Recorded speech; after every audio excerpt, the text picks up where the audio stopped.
Hello बच्चों, कैसे आप सभी लोग। आई होप कि आप लोग अच्छे हो। और आज हम लोग दोबारा से वैद्योतावेश सतत क्षेत्र की आज हम लोग 9वीं क्लास में मिल रहे हैं, जहां पर हम लोग सीखेंगे कि जैसे कि हमने लास्ट क्लास में सीखा था कि वैद्य क्षेत्र क्या होता है। एकदम फीलिंग के साथ हमने सीखा था कि वैद्य क्षेत्र क्या होता है और वैद्य क्षेत्र की तीव्रता क्या होती है, प्लस क्यू आवेश की वजह से वैद्य क्षेत्र किस दिशा में बनेगा और माइनस क्यू आवेश की वजह से वैद्य क्षेत्र किस दिशा में बनेगा। ये सारी चीजें हमने अपनी लास्ट क्लास में सीखी थी और हमने ये भी सीखा कि इसका क्या मात्रक होता है और इसकी क्या विमा होती है, ये अदिश राशि या सदिश राशि, ये भी मैंने सीखी थी। अगर आपने सीखी थी तो आप लोग अभी के भी मुझे कमेंट्स में बताएं। और अगर जो भी बच्चे नए हैं हमारे साथ, जो भी बच्चे नए जुड़ते जाते हैं, अगर पहले वाली क्लासेस अगर आप लोगों ने नहीं देखी है, अगर आप नहीं देख पाते तो उनको जरूर जाके देख लिया करें और जरूर देखा करें, क्योंकि अगर आप लोग पहले वाली क्लासेस को भी नहीं देखेंगे तो उससे क्या होगा कि आगे वाले कॉन्सेप्ट में आपको हल्का सा डाउट रह जाएगा। कोशिश पूरी रहेगी कि आपको पूरा समझ में आए, लेकिन पीछे वाले भी कुछ जो कॉन्सेप्ट है, जो आगे वाले सभी कॉन्सेप्ट में क्या होते हैं बच्चे, अप्लाई होते हैं। तो आप जब भी क्लास ले रहे हो करें, अगर आप लोग कभी भी इस चैनल पर नए हैं और आप लोग अगर कभी भी कोई सी भी क्लास अगर देख रहे हो तो उसकी अगर पूरे चैप्टर को अगर ढंग से अगर आप लोग समझना चाहते हैं और अगर आपको ये लगता है कि भाई मुझे बहुत अच्छे से आना चाहिए चैप्टर, मुझे एकदम स्ट्रॉन्ग कर लेना है, तो मेरी क्लास से ही आपको पूरी फिजिक्स एकदम ऐसी स्ट्रॉन्ग हो जाएगी, आपको कभी भी किसी से पढ़ने की जरूरत नहीं मिलेगी। एकदम बेसिक से अपने IIT जेई लेवल तक, जैसे कि मैंने आपसे कहा, और बिल्कुल प्रो बना दूंगा मैं आपको फिजिक्स के अंदर। मतलब कि मेरा मेन उद्देश्य ये है कि जो भी बच्चे फिजिक्स से डरते हैं ना, जो बच्चे कहते हैं कि भैया मेरे को फिजिक्स बहुत टफ लगती है, जिन भी बच्चों से मिलता हूँ, जो भी बच्चे मैंने पढ़ाए हैं अभी तक, वो सभी कहते हैं कि भैया सबसे ज्यादा टफ लगता है मुझे फिजिक्स। और टीचर्स भी कहते हैं कि भैया सबसे ज्यादा टफ फिजिक्स लगता है, भाई फिजिक्स में ज्यादा टाइम दो बच्चों, फिजिक्स में ज्यादा टाइम दो। ऐसा नहीं होना होता है। आपके लिए सभी सब्जेक्ट बराबर है, क्योंकि चाहे मैं बात करूं फिजिक्स के लिए, चाहे मैं बात करता हूं केमिस्ट्री के लिए, और चाहे मैं बात करता हूं अपनी मैथमेटिक्स के लिए, तीनों का वेटेज हमेशा बराबर रहता है। तीनों ही आपके 100 नंबर के आने वाले हैं, तो तीनों को ही आपको बराबर बराबर समय देना है। हमेशा ध्यान में रखें और हमेशा चीजों से जूझते रहें, चीजों को सीखते रहें और एक्सप्लोर जरूर करते रहें। तो आज हम लोग जो सीखेंगे बच्चों, वो क्या सीखेंगे, जैसे कि हमने कल वाली क्लास में सीखा था कि वैद्युत क्षेत्र की तीव्रता क्या होती है और उसका वेक्टर स्वरूप भी सीखा था। तो आज हम लोग उसी को आगे हम लोग देखेंगे। और आज का जो टॉपिक है, जैसे कि हमने कूलाम के नियम में एक हमने अध्यारोपण का सिद्धांत सीखा था, ऐसे ही हम लोग वैद्युत क्षेत्र में भी अध्यारोपण का सिद्धांत सीखेंगे और उसको सीख के कुछ सवाल लगाएंगे जो हमने वैद्युत कूलाम के नियम में लगाए थे। तो वो लगाने के साथ ही हम लोग अपनी क्लास को समाप्त भी कर रहे होंगे। तो बहुत ध्यान से आप लोग सभी बच्चे क्या करें, अपनी कॉपी में क्या कर लें, अपनी कॉपी के अंदर लिख लेंगे सभी बच्चे क्या, अध्यारोपण का सिद्धांत। क्या लिख लेंगे बच्चे, अपनी कॉपी में लिख लो अध्यारोपण, अध्यारोपण का सिद्धांत। अध्यारोपण का सिद्धांत इंग्लिश में क्या बोलते हैं इसको, इंग्लिश में बोलते हैं principle, principle of superposition. तो जैसा कि हमने कूलाम के नियम में अध्यारोपण का सिद्धांत सीखा था, एकदम डिट्टो वही का वही हम लोग यहाँ पर सीखने वाले हैं अपने वैद्युत क्षेत्र के लिए। तो वैद्युत क्षेत्र के लिए हम लोग कैसे सीखेंगे कि अगर मैंने कहा कि ये क्या है, मान लो कोई Q1, ये मान लो Q1 है, हाय दोस्त ये Q1 है, ये Q2 है और ये Q3 है। अच्छा जी भैया मैंने बिल्कुल मान लिया। और तीनों अगर है तो मैंने माना कि इनके बीच की दूरी जो है, इसके बीच की दूरी मान लो कितनी है R, और इसके बीच की दूरी, इसके बीच की दूरी मान लो इसके बीच की दूरी है R1, इनके बीच की दूरी है R2 और इनके बीच की दूरी है R3।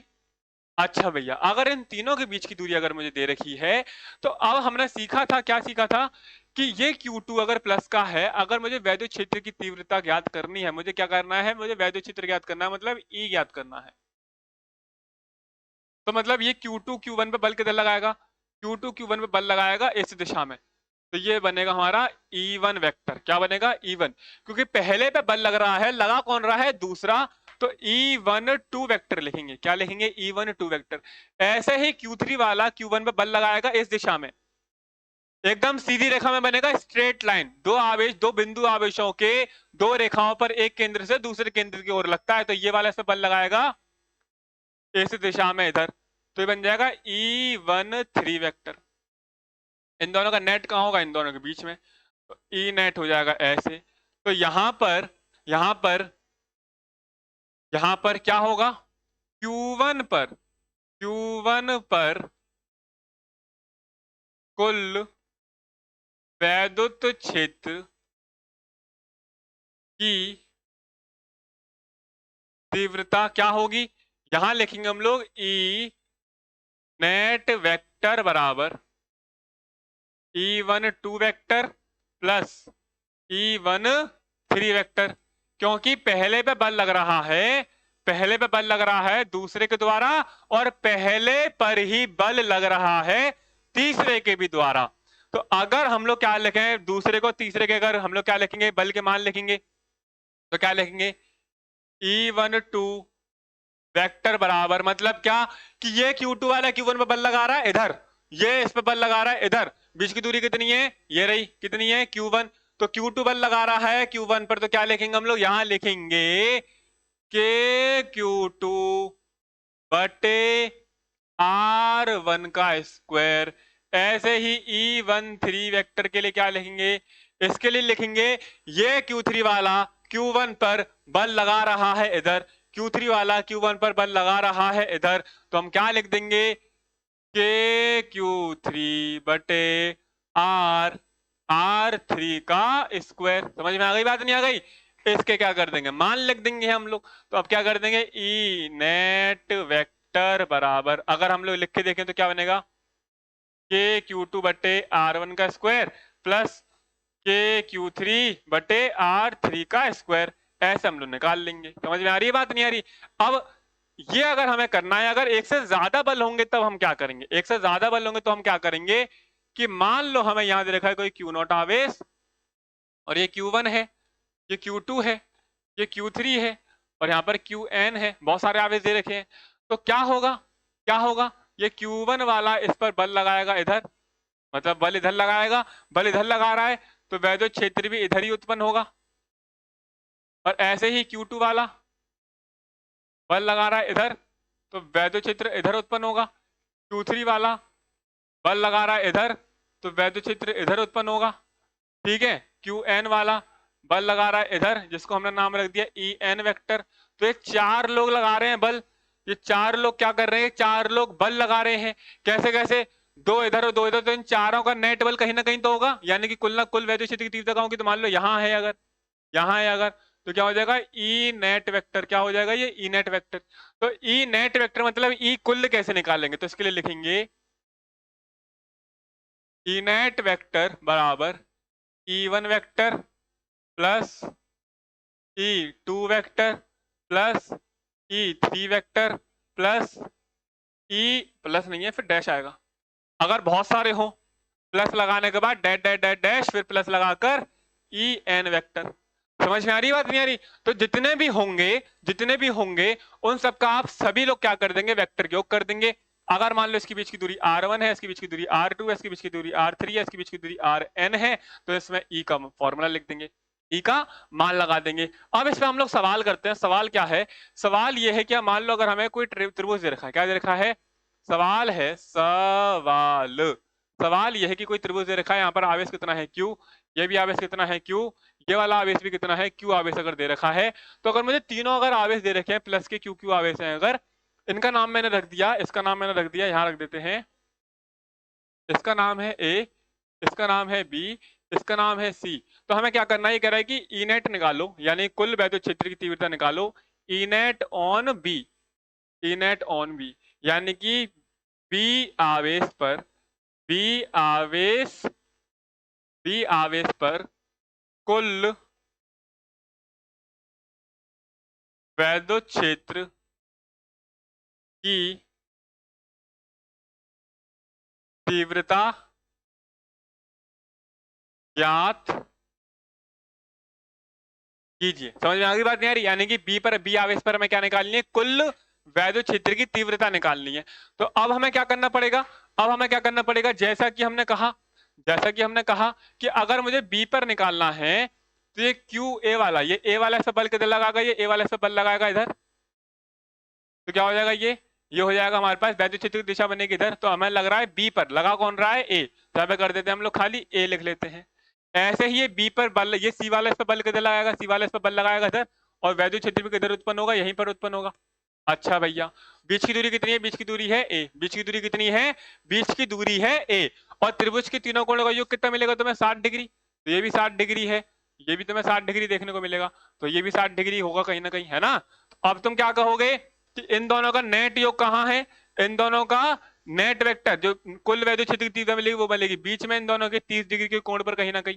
तो तुम लोग कहोगे कि भैया कुल कुल वैद्युत क्षेत्र की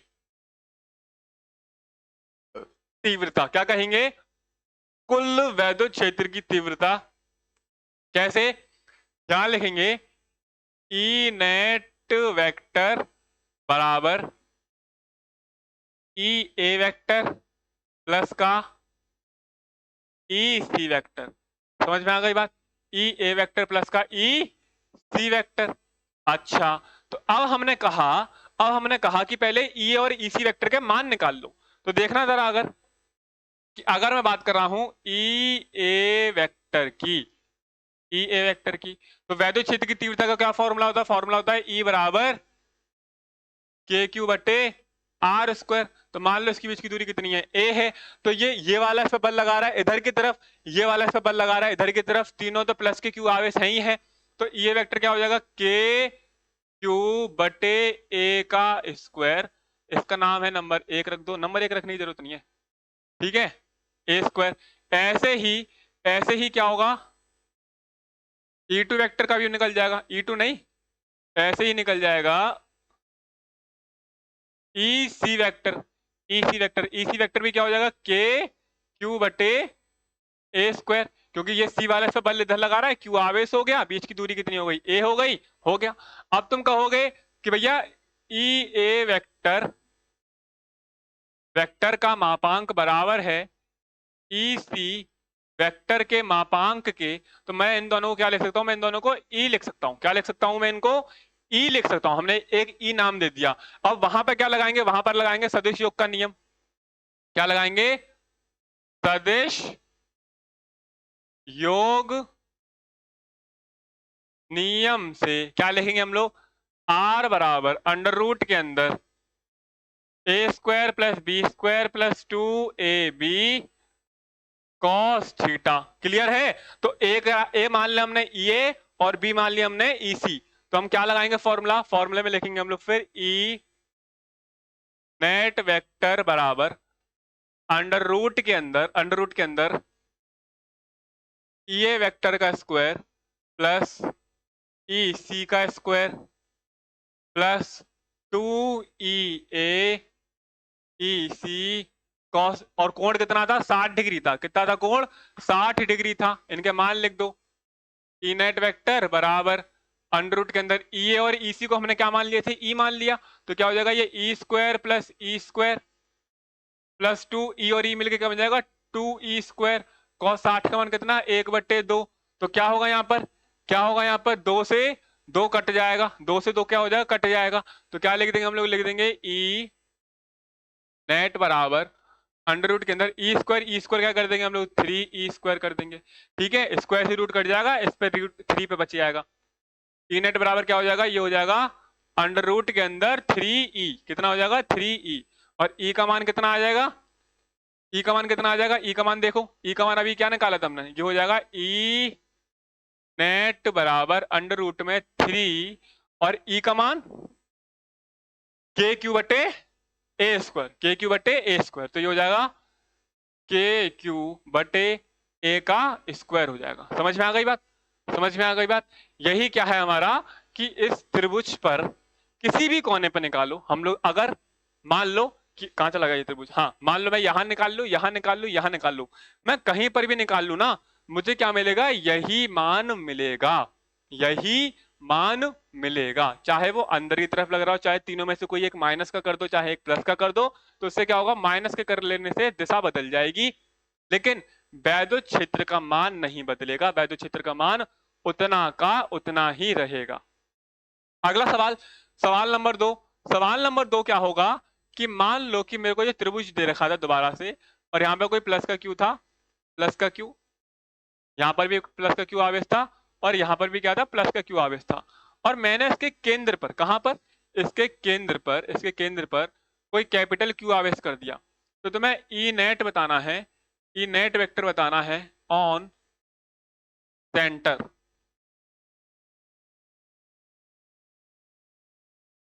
केंद्र पर वैद्युत क्षेत्र की तीव्रता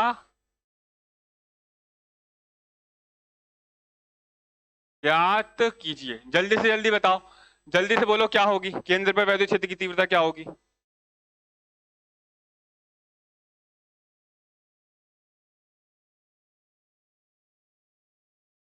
ठीक है, अब ये क्या कह रहा है कि हमें केंद्र पर, हमें सेंटर पर क्या करना है, हमें सेंटर पर, इसके केंद्र पर वैद्युत क्षेत्र की तीव्रता ज्ञात करनी है कि क्या वैद्युत क्षेत्र की तीव्रता होगी। तो बहुत ध्यान से देखोगे, अगर तुमने बहुत ध्यान से गौर किया होगा ना, तो देखो ध्यान से कि ये प्लस का क्यों आवेश है यहाँ पर,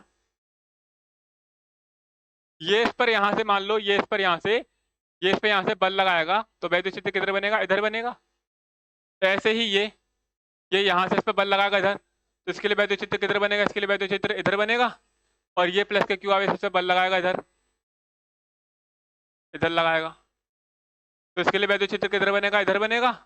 ठीक है, और ये तीनों कहाँ हैं, ये तीनों ही अगर तुम्हें ध्यान दे रहा हो कि ये एक इधर लगा, एक बल लगा रहा है इधर से, एक बल लगा रहा है इधर से, और एक बल लगा रहा है इधर से, तो तीनों ही बल क्या है, यहाँ पे जो कुल बल है, कुल बल क्या है, शून्य है। क्या है बच्चे, शून्य है।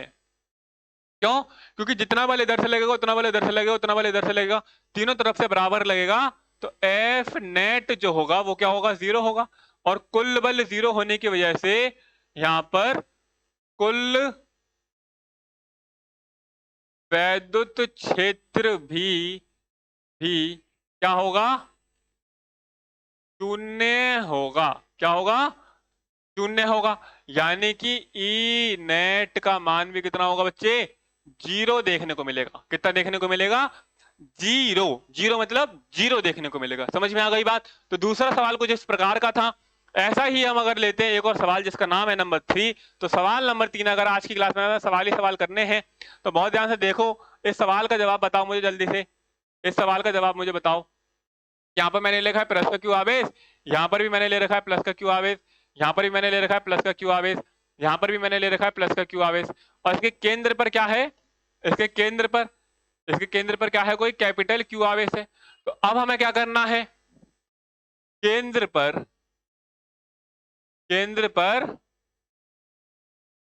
कुल वैद्युत क्षेत्र की तीव्रता ज्ञात कीजिए। क्या करनी है, इस केंद्र पर हमें कुल वैद्युत क्षेत्र की तीव्रता ज्ञात करनी है।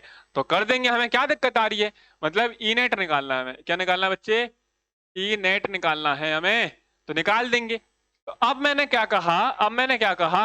कहा तुमसे कि ये प्लस का क्यू आवेश है, ये प्लस का क्यू आवेश, ये प्लस का क्यू आवेश, ये प्लस का क्यू आवेश, ऐसे बल लगाएगा, ये बल लगाएगा इधर, एक बल लगेगा इधर से। मान लो इसका नाम है ए, इसका नाम है मान लो बी, इसका मान लो नाम है सी, इसका नाम है मान लो डी। तो इधर से जो बल लगा रहा है इसका नाम हो गया एफ ए।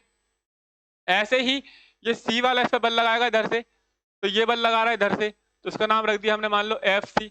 तो अब देखो ध्यान से, ऐसे आ रहे हैं, ये ऐसे, मतलब ऐसे ऐसे आ रहे हैं। तो जितना इधर से बल लग रहा है उतना इधर से बल लग रहा है, क्योंकि आवेश तो बराबर है। तो मतलब कि क्या, कि जितना बल ये, कहाँ गया, कौन सा कलर, ये ले लेते हैं। हाँ, जितना बल इधर से लग रहा है उतना ही बल इधर से लग रहा है, तो ये दोनों तो कट जाएंगे, तो इसमें कोई बल नहीं लगेगा। ऐसे ही क्या होगा, कि ये यहां से इधर से लगाएगा बल, ये यहां से इधर से लगाएगा, तो मान लो इधर से लग रहा है एफ डी, और ऐसे उधर से लगाएगा हमारा बी, तो इधर से लग रहा है एफ बी। तो इसमें क्या होगा, जितना बल डी लगा रहा है उतना ही बल बी लगा रहा है, तो दोनों बल आपस में क्या है, बराबर है। तो यहाँ पे जो कुल बल होगा, जो क्या होगा बच्चे, जो कुल बल होगा, कुल बल ऐसे लिखते हैं कि कुल बल शून्य होगा। क्या होगा? शून्य होगा। तो यहां लिख देंगे F net is equal to 0। क्या लिख देंगे? F net is equal to 0 लिख देंगे। मतलब कि क्या, जो ई नेट होगा, जो ई नेट होगा वो भी क्या होगा? वो भी 0 होगा। वो भी क्या होगा? जी जी 0 होगा। समझ में आ गई बात? नहीं आ गई? मतलब 0 होगा, यहां पर भी 0 होगा। याद आ गई समझ में? मतलब तुम्हें क्या करना है? बस बैलेंस करना आना चाहिए। 3 सवाल। अगला सवाल देखो ध्यान से। मैंने क्या कहा? अगर तुम्हें कॉन्सेप्ट अगर आता है ना, अगर तुम्हें कॉन्सेप्ट आता है तो तुम्हें सवाल आंख बंद करके बन जाएंगे। अब ये सवाल है जो मैं अभी तुम्हें करने के लिए देता हूं। 1 मिनट का सवाल, 1 मिनट का सवाल, 1 मिनट का समय दूंगा। हाँ, तो मैंने लिया ये रहा, ये वही आवेश है। यहाँ पर एक प्लस का क्यू आवेश है, यहाँ पर भी प्लस का क्यू आवेश है, यहाँ पर भी प्लस का क्यू आवेश है, यहाँ पर भी प्लस का क्यू आवेश है। और इन कौनों का नाम हमने रख दिया। इसका नाम है ए, इसका नाम है मान लो बी, इसका नाम है मान लो सी, इसका नाम है मान लो डी। तो ए बी सी डी दे रखा है, तो तुम्हें सी पर क्या करना है? तुम्हें आवेश सी पर कुल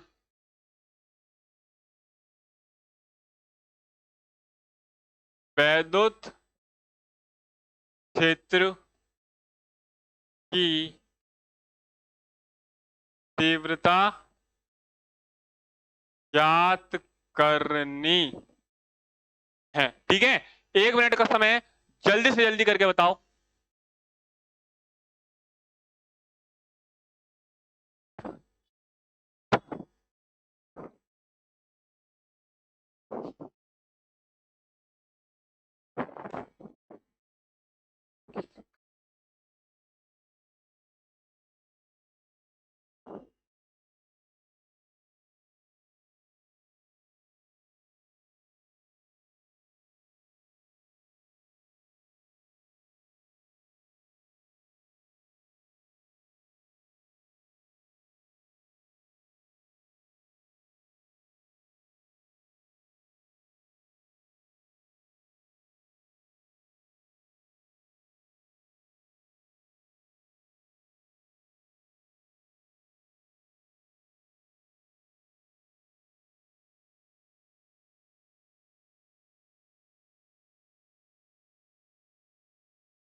क्या आंसर आया? क्या आंसर आया? जल्दी से जल्दी बताएं, क्या आंसर आया?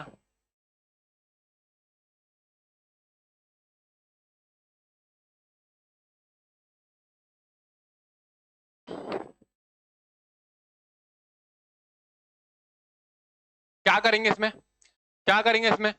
वही दोबारा से फंडा लगाएंगे कि ये वाला आवेश, ये बी वाला आवेश, इस पर बल लगाएगा इधर, तो वैद्युत क्षेत्र बनेगा इस दिशा में बी की वजह से। और डी वाला आवेश इस पर बल लगाएगा इधर, तो वैद्युत क्षेत्र बनेगा इस दिशा में एफ डी। ऐसे ही एक ए वाला जो आएगा, ए वाला लगाएगा इधर से,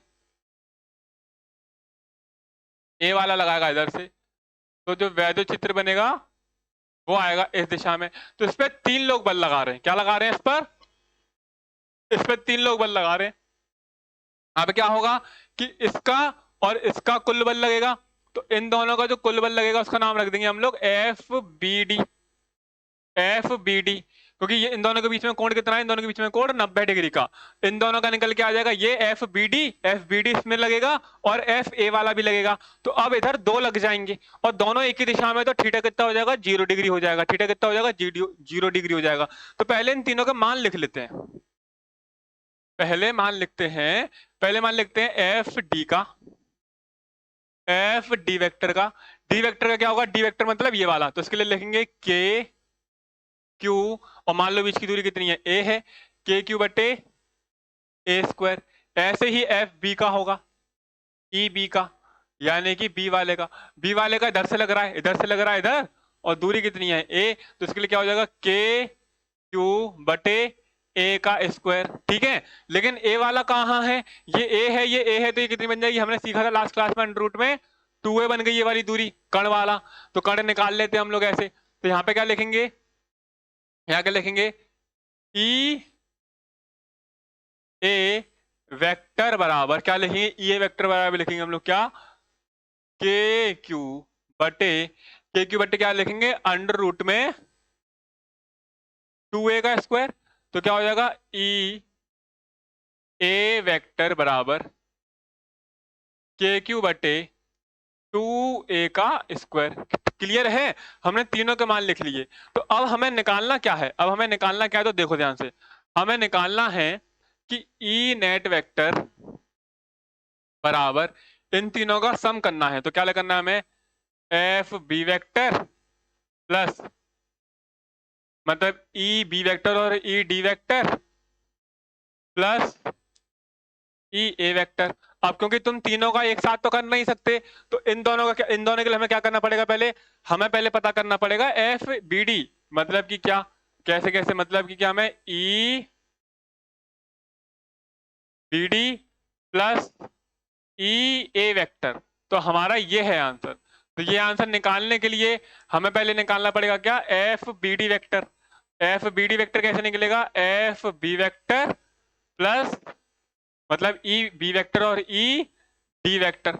समझ में आ गई बात, नहीं आ गई? तो इन दोनों के बीच में वेक्टर फॉर्मूला लगे, तो वेक्टर फॉर्मूला क्या लगेगा हमारा, आर बराबर अंडर रूट के अंदर ए स्क्वायर प्लस का बी स्क्वायर प्लस का 2ab कॉस थीटा। क्लियर है?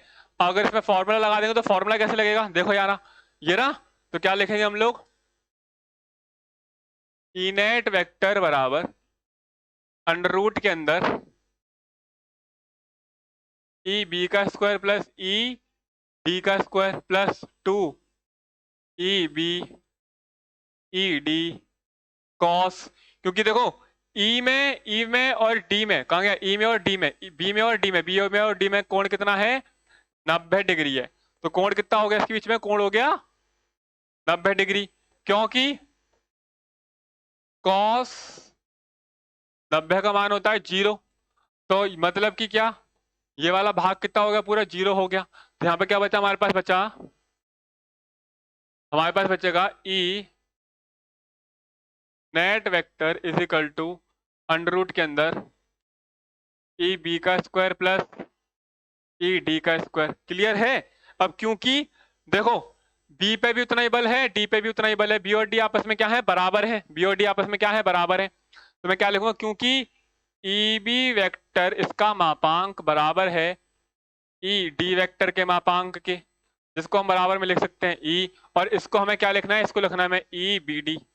क्या लिखना है इसको, हमें ई बी डी लिखना है। तो अब हम क्या करेंगे, अब हम लिखेंगे ई बी डी वेक्टर बराबर अंडर रूट के अंदर, इसको भी हम लोग ई का स्क्वायर लिखेंगे, ई का स्क्वायर प्लस ई का स्क्वायर। तो क्या होगा ये, ई बी डी वेक्टर बराबर अंडर रूट के अंदर 2e का स्क्वायर, इससे ये कट जाएगा। तो ई बी डी वेक्टर बराबर मिल जाएगा मुझे कितना, अंडर रूट में 2e। क्लियर हो गई बात? तो मैंने बी डी निकाल लिया, बी डी निकाल लिया, तो बी डी का मान वहां रख देंगे, और इन दोनों अब पहले क्या कर रहा है, अब हमें ये दोनों निकालना है। तो इन दोनों के लिए क्या करना पड़ेगा, दोबारा से फॉर्मूला लगाना पड़ेगा। क्या है हमारे पास, हमें निकालना है ई नेट वेक्टर बराबर E B D vector plus E A vector. तो इन दोनों के बीच में फैक्टर फॉर्मूला लगाएगा दोबारा से। तो क्या लिखेंगे, ई नेट वेक्टर बराबर अंडर रूट के अंदर ई बी डी का स्क्वायर प्लस ई ए का square plus 2e B D E A cos. इन दोनों के बीच में कोण कितना है देखो, क्योंकि दोनों ए बी सी दिशा में, बी डी बी सी दिशा में, दोनों जब समान दिशा में हैं, तो थीटा कितना होगा, थीटा होगा 0 डिग्री। थीटा हो गया अगर 0 डिग्री, तो तुम क्या कहोगे, कहाँ गया भाई, तुम क्या कहोगे, तुम कहोगे कि ये कितना है भैया, 0 डिग्री है। तो कॉस 0 का मान कितना होता है, 1 होता है। कॉस 0 का मान कितना होता है, 1 होता है। तो क्या कर देंगे, यहाँ कर देंगे ई नेट वेक्टर बराबर अंडर रूट के अंदर कर दूंगा मैं इसको, यहाँ पर ई बी डी का स्क्वायर प्लस ई ए का स्क्वायर प्लस 2bd और ई ए, ये क्या बनना है, A square plus B square plus 2ab। तो इसको मैं क्या कर दूंगा, इसको लिख दूंगा ई नेट वेक्टर बराबर अंडर रूट के अंदर क्या लिख दूंगा इसको, ई बी डी प्लस ई ए इसका होल स्क्वायर। क्या होगा यहाँ पर, स्क्वायर से रूट कट जाएगा, क्या बचेगा खाली, यहां पर बचेगा केवल, हमारे पास बचेगा केवल ई नेट बराबर E B D plus E B D का मान कितना है, ई बी डी का मान है रूट में 3a आया था, शायद रूट में 3a था, कितना था ये चेक कर लो, रूट में 2a, रूट में ये है रूट में 2e और प्लस का e इनके क्या कर देंगे, मान लिख देंगे। तो ई नेट कितना है, ई नेट बराबर अंडर रूट में 2 और ई का मान कितना है, ई का मान मतलब ये वाला मान, ये रहा ई का मान, ई का मान यही तो है, कितना है के क्यू बटे ए स्क्वायर। तो यहां पे क्या कर देंगे, यहां मान लिख देंगे के क्यू बटे ए का स्क्वायर, 2 है ये, ठीक है। हाँ प्लस ई ए का मान कितना है, ई ए का मान ये रहा, कितना था के क्यू बटे 2a का स्क्वायर, के क्यू बटे 2a का स्क्वायर। तो यहाँ पे कर देंगे के क्यू बटे 2a का स्क्वायर, कॉमन दिख रहा है, कॉमन क्या है यहाँ पर, ई नेट बराबर के क्यू बटे ए स्क्वायर, ब्रैकेट में क्या बचेगा, रूट में 2 प्लस का 1/2, यही क्या है इसका फाइनल आंसर है।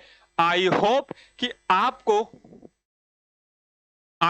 आपको ये चीजें समझ में आई होंगी, अध्यारोपण के सिद्धांत के हमारे सारे सवाल समझ में आए होंगे। ये अगर सारे सवाल समझ में आए हैं, आप लोग जो कमेंट्स जरूर करेंगे, और कमेंट्स करने के साथ ही आपको ऐसे ही रेगुलर बने रहना है। जैसा कि हमने काफी ज्यादा हम लोग आ चुके अपने चैप्टर के आधे पोर्शन में हम लोग पहुंच चुके हैं। कल हम लोग इसके कुछ और सवाल भी देख रहे होंगे और कुछ और डेरिवेशंस भी हम लोग अब यहाँ से सीखना शुरू करेंगे। कुछ डेरिवेशंस को करने के साथ फिर हम लोग सीखेंगे कि वैद्युत द्विध्रुव क्या होता है, वहां पर भी हम लोग पहुंचेंगे। ऐसे ही आप लोग क्लास में बने रहें। अगर क्लास पसंद आती है तो वीडियो को लाइक जरूर करें, चैनल को सब्सक्राइब करके जरूर रखें, अपने फ्रेंड्स को शेयर करें जिन्होंने ऑलरेडी पहले से सब्सक्राइब करके रखा है। पीडीएफ आपको इसके डिस्क्रिप्शन में मिल जाएगी। इसी के साथ पढ़ाई करते रहें, जब तक के लिए गुड नाइट, शुभ रात्रि।